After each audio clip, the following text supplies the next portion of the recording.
यह कहानी एक माँ की है जो अपने नवजात बच्चे के साथ एक डूबते हुए कंटेनर में फंसी होती है। वही कंटेनर उनका एकमात्र आश्रय बन चुका है। एक दिन वह बच्चे का डायपर समुद्र में फेंक देती है, जिससे कुछ मछलियां आसपास मंडराने लगती हैं। वह तुरंत एक साधारण मछली पकड़ने का यंत्र बनाती है, लेकिन मछली पकड़ना उतना आसान नहीं होता। तभी अचानक उसे आसमान में एक प्लेन दिखाई देता है। वह तुरंत कंटेनर में जाकर एक कांच का टुकड़ा उठाती है ताकि प्लेन को संकेत दे सके, लेकिन भागते समय उसका पैर कांच से कट जाता है। दर्द की परवाह किए बिना वह खड़ा होकर मदद के लिए चिल्लाती है, लेकिन प्लेन बहुत दूर होता है और कोई उसे देख नहीं पाता। वह घाव को संक्रमण से बचाने के लिए शराब से साफ करती है और हेडफोन की तार से सिलाई कर देती है। दर्द इतना तेज होता है कि वह लगभग बेहोश हो जाती है। उसके बाद वह फिर से मछली पकड़ने की कोशिश करती है।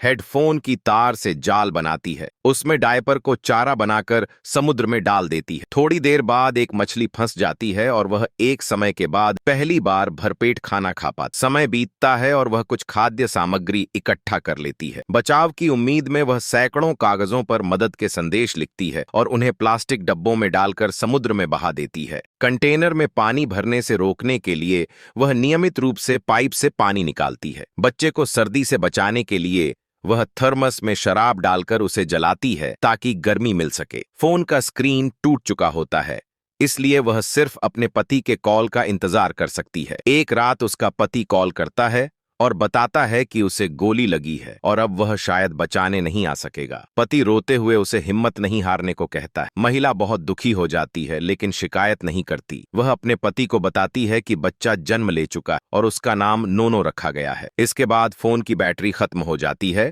और उनका संपर्क टूट जाता है। कुछ दिनों बाद पानी का स्तर खतरनाक रूप से बढ़ जाता है। महिला लकड़ी और प्लास्टिक से एक छोटा सा तैरता हुआ प्लेटफॉर्म बनाती है ताकि कंटेनर डूबने पर वे तैरते रह सकें। तभी एक समुद्री पक्षी समुद्री गिद्ध दिखाई देता है, जिससे उसे उम्मीद की किरण नजर आती है, क्योंकि इसका मतलब था कि जमीन ज्यादा दूर नहीं है। रात में कंटेनर की सीलिंग खराब हो जाती है और पानी अंदर भरने लगता है। महिला खाना लेने जाती है, लेकिन उसके पैर में एक रस्सी उलझ जाती है। वह पानी में जाकर बड़ी मुश्किल से खुद को आजाद कर पाती है। ऊपर आने के बाद उसे पता चलता है कि उसका बच्चा कहीं बह चुका है। वह रोते हुए समुद्र में चिल्लाती है। तभी एक व्हेल आती है और पानी की बौछार बच्चे पर डालती है। बच्चा डर के मारे रोने लगता है, जिससे महिला उसका पता लगा पाती है। वह तैरकर वहां पहुंचती है और बच्चा सुरक्षित मिल जाता है। व्हेल भी शांतिपूर्वक वापस चली जाती है। वे पूरी रात समुद्र में बहते रहते हैं। महिला जानती है कि उसने पूरी कोशिश कर ली है। वह बच्चे का हाथ पकड़कर प्यार से बातें करती है और विदा लेने की तैयारी करती है। तभी वह मछली निकालती है और उसे समुद्री गिद्धों की तरफ फेंकती है। यह देखकर